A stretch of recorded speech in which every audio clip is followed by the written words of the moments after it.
Oh man, New York Knicks, right? New York Knicks. First and foremost, I did not get the chance to congratulate Immanuel Quickley and Obi Toppin for getting invited to the select team. I know the situation happened with Immanuel Quickley where he was then pulled out later because of COVID protocol, but regardless, to get that invite for our two young players was huge for both of them. So congratulations to our two young guys, really happy for them. And I hope everything is good with you Quickly. I hope that everything's fine on that situation. I hear you guys loud and clear after my last Lonzo Ball video.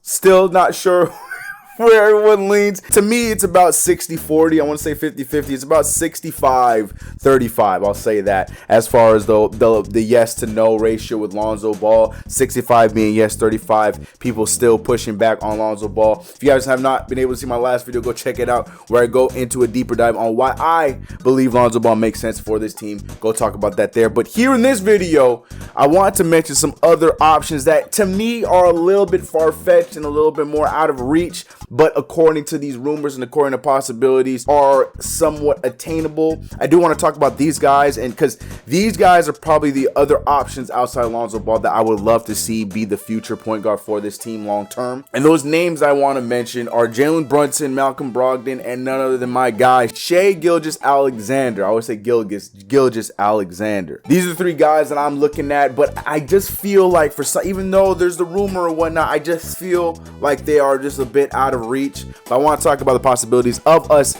attaining these guys and what that means for the Knicks, all right? And for the record, yes, I know I didn't mention Colin Sexton, all right? I'm not going to mention Colin Sexton until that's a real thing, because I don't want Colin Sexton. You heard it here first. I do not want Colin Sexton. You can complain and cry about it in the comments all you want. I ain't gonna read them. Anyways, let's talk about these other point guards that I hope is actually a real possibility, all right? Run the intro.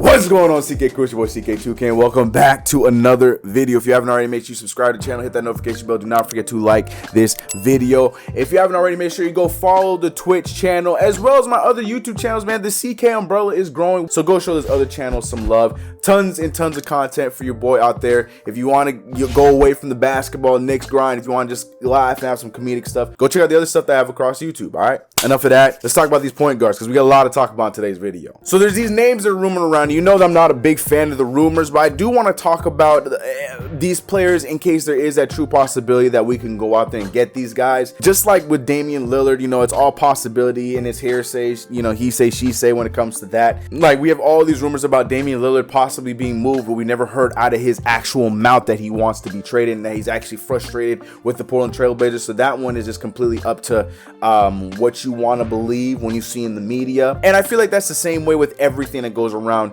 this time of the year. You know, with these free agents, you're going to hear these over-the-top reports talking about this guy is so focused on going to this team, that team, or third team, or he's looking for a big deal, like when Dennis Schroeder came out. These are the kind of things that the agents are putting out to some of these blog guys, these media guys, to put the feelers out in the water to see if this is something that can actually be attained for their players, for their client. It's a normal thing, happens every time of the year. Teams just get placed on it, and normally with the Knicks, we need everything, so our name gets placed next to every player in the market. It just happens every single year. But particularly with some of these point guards that we're seeing there in the trade market, and with different scenarios and different situations with a lot of these guys, there is some sort of belief that there could be some kind of reality with the names that I mentioned at the top of the video. Now, I refuse to let myself get too excited about it because I just feel like it is too dumb for these other organizations to get rid of these younger talents that they already have on their roster right now, unless they don't feel like they're going to go forward with them long term. Like, I feel like some are more realistic than others, and I want to talk about that.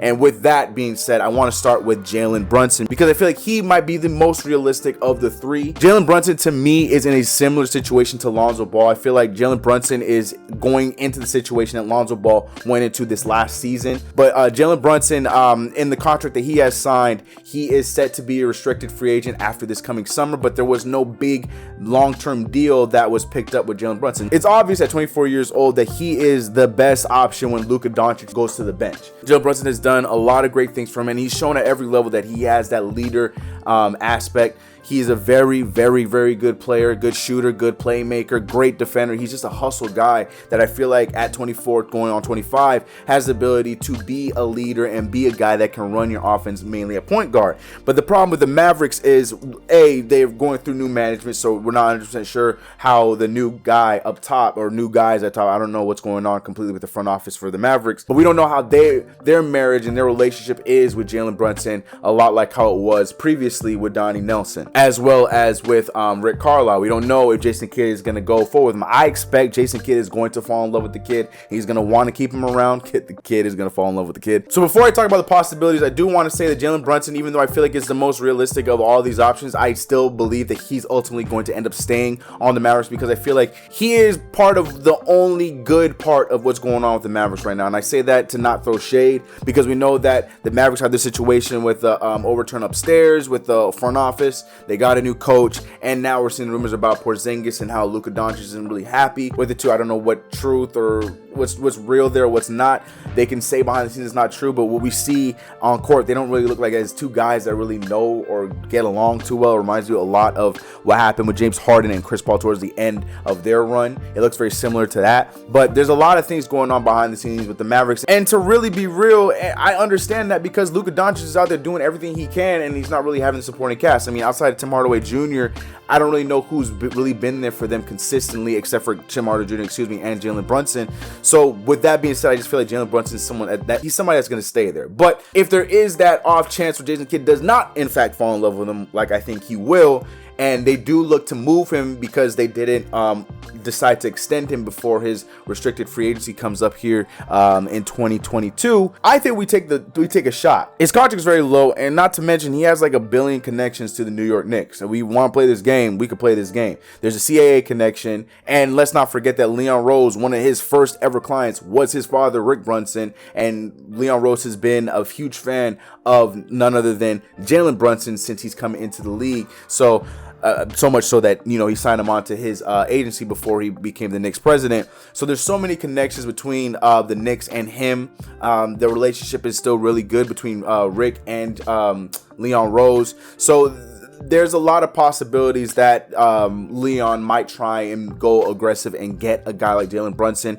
We have the pieces to move to go and get him. We have draft picks that we can move and flip over for him. If we have to give like a Knox or Ntilikina, we can do something like that. Well, maybe not Ntilikina because he's not on contract, but you know what I mean? Like we have the move to make that deal, because though Jalen Brunson has a long-term capability and I feel like he can be a good piece for us long-term, he's not at that level where the demand for him is going to be so high where we have to give up so many pieces to get him. So he's a very attainable guy if the Mavericks truly, in fact, look to move him. But I want to move over to two people who I really believe are truly completely out of our reach. I don't think that they're actually going to be moved, and there is some sense to be made of these two guys. And I want to start with Malcolm Brogdon. Now, I understand the situation with Indiana. I mean, it was so bad that TJ Warren didn't even want to play last season because of the coach change. Because let's be real, we knew Nate McMillan was the guy that was really pushing this team to overachieve the way that they did, and you saw it once he was fired or was not brought back, and they brought in this Bajor guy, I don't know how to even say his name, and they really didn't do anything with almost the same exact roster. I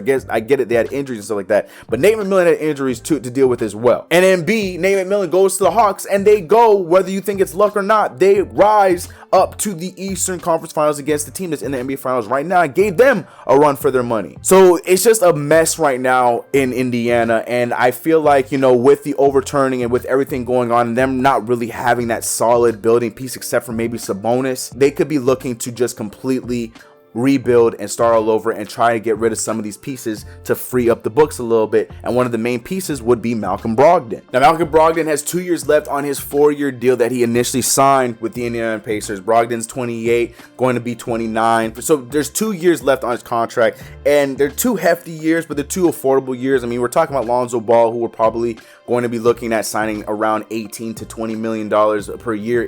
Whether it's us or some other team, that's the contract he's looking at. And Malcolm Brogdon has something a little bit more steeper than that. And in the eyes of many, because his scoring averages are a bit higher and he has the defensive ability, he might be worth the money to a lot of people.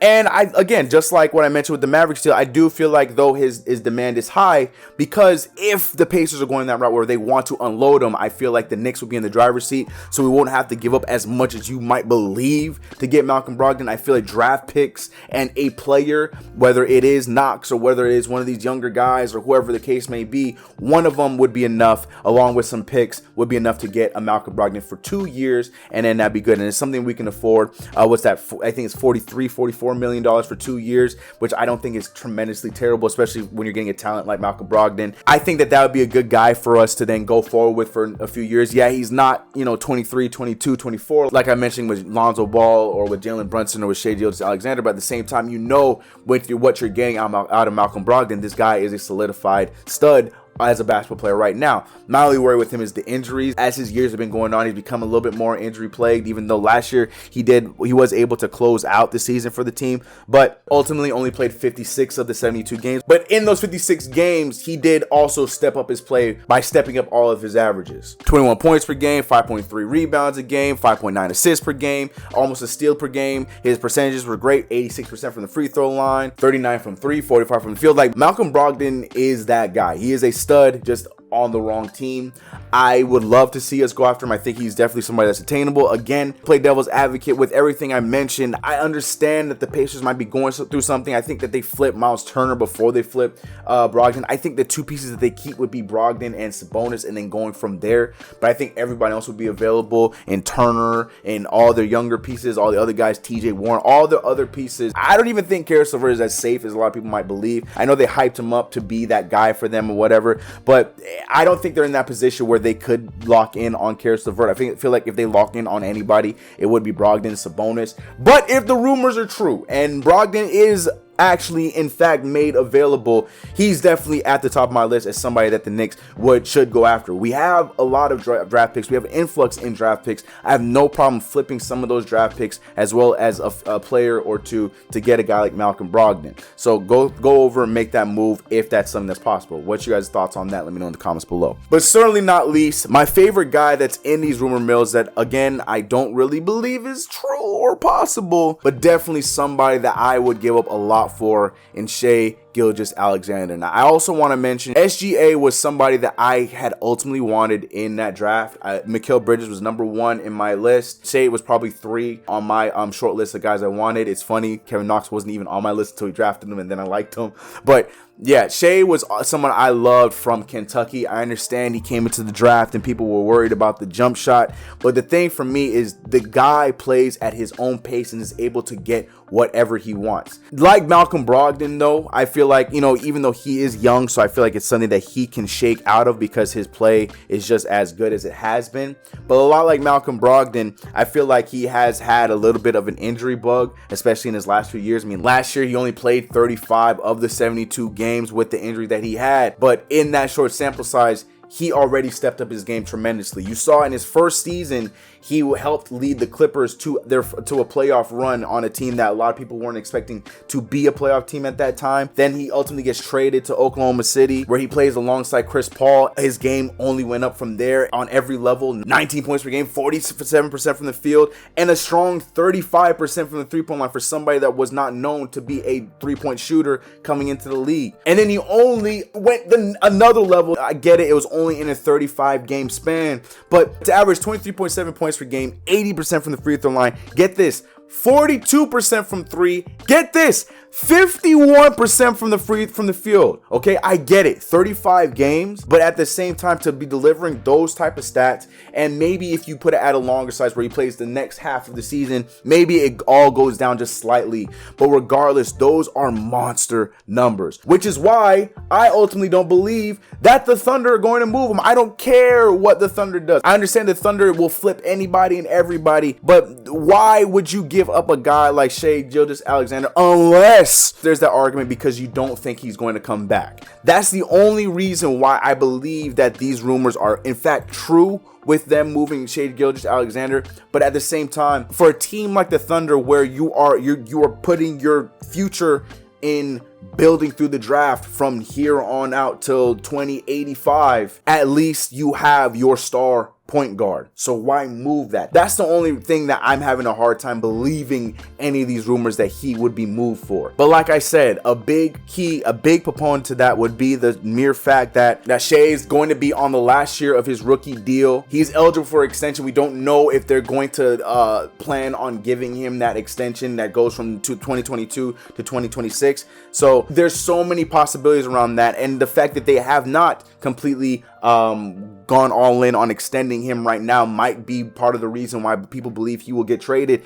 But I will say this: if this kid is available, I don't care who you send over to get him. I don't care. I don't care. I do care, but I don't care. 22 years old, going on 23 years old. His contract will be up at 23, 24 years old for this team, ready for his next big deal. To have that kind of talent at that youth, I want it. Give it to me. I am very fearful with the injuries, but at the same time, I'm not fearful with the injuries. He's young. We've seen so many players have such rough starts injury-wise and then figure it out going forward. I know a lot of you guys even brought that up about Lonzo Ball. I'm not worried about that with him either. Like, Brogdon's a bit of a different situation because his injuries are becoming more and more as he goes on, and he's about to be 28, or he is 28, going on 29 years old right now, going on that side of his career. Not saying that that's old, but I'm saying that it's going that way, and he's now becoming more and more injury-prone as the years go on. So that's a different situation. But God, I would give a lot to get Shai Gilgeous-Alexander. I would give up all 4 of my picks this year. If I have to give up Kevin Knox and say, look, we got this one wrong, I love you, Kevin Knox. This is no shade to Kevin Knox. I would love to keep both of them and have them going long term, but I'm just saying, if you gotta make that kind of move to bring Shai Gilgeous-Alexander to come play with his Canadian boy RJ Barrett, I'm doing the move. I am doing that move. I don't believe that the Thunder give him up. I just don't. I understand that the Thunder might not want to settle in on him long term because they are already so short on money. So it makes sense that they might, but I just don't believe it. I can't put my mind to believe that the Thunder would give up this guy that was just hand delivered to them in a trade for Paul George. I can't fix my mind to do that. But again, Oklahoma City Thunder have done tons of crazy moves in the past, so maybe it is a lot more realistic than I believe. But of all these players I mentioned, Shai Gilgeous-Alexander is the #1 want I have on this list if these trade rumors are real. So there you have it. Jalen Brunson, Malcolm Brogdon, and Shai Gilgeous-Alexander. Those are the 3 guys that have that if the Knicks make any type of move to go and trade for one of these point guards, these younger point guards, these are the guys that are being buzzed around, that there is a storyline there and there is a possibility that they could be moved. But I'm just not ultimately buying in on these guys. I'm just not buying in on the rumors. But if they are real, what do you guys think? Do we make a move for any 3 of these guys rather than going into free agency and pulling in one of these older players? Because we're seeing Mike Conley now be rumored for the Knicks. Kyle Lowry's name has always been around the Knicks. Lonzo Ball is the guy I'm pointing at. He's the youngest of all the guys that we are looking at in free agency. But do you guys pull the trigger, and do you believe that these rumors are real? You guys know the deal. Let me know your thoughts about everything in the comment section below. If you haven't already, make sure you subscribe to the channel, hit the notification bell. Do not forget to like this video. Go check out the other channels. I'm telling you guys, all the other channels are linked in the description below. Tons of content with your boy across YouTube. Go check it out. Support your boy, man. Support your boy. All the links to everything are in the description below. I'm gonna catch you guys in the next one. Let's get it. I'm curious to hear what you guys have to say about this stuff. And Shai, man, hey, bro, you want to come to New York? We gonna love you, bro. Lonzo, you still my guy. I want Lonzo to New York, but we can get you Shai. What's good, Shai? How you doing? All right, catch you guys next one. I'm out of here. Cold pizza Tuesday. I got food up in the fridge. Y'all keep looking for that new way. I think I like it how it is.